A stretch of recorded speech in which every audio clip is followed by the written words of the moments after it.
Hi, thanks so much for tuning in. As a massive fan of Far Eastern food and having the privilege of living in Malaysia for 5 years, as well as spending quite a lot of time living in China, I'm no stranger to the wok. I have a lot of people from the southeast of Asia come and visit my house, and yes, I love to cook something. One thing I found when I'm making stir fries, fried rice, noodle dishes, is having to constantly go back to the cupboard every 2 seconds to get the range of different sauces. So I'm going to show you how I make a beautiful stir fry or wok oil that goes perfect with noodles or rice dishes or whatever you want to use it for. So let's get to the ingredients and I'll show you how simple this is going to be.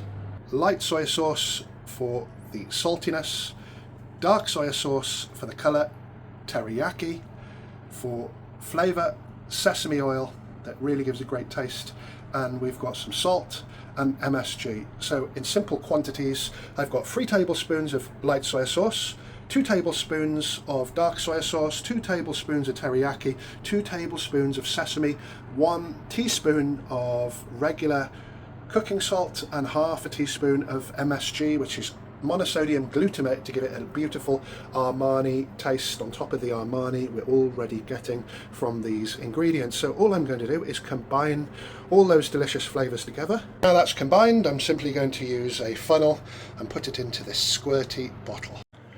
Once it's all in the squirty bottle, you've then got a good 7 or 8 portions of this, so you can double up the recipe without a problem. Just give it a shake to dissolve the salt and the MSG. Do try this recipe, it's super tasty. It's going to exceed even probably your favourite Oriental restaurant. So thank you very much for watching. Feel free to like, share and subscribe. I'll be back with more videos really soon.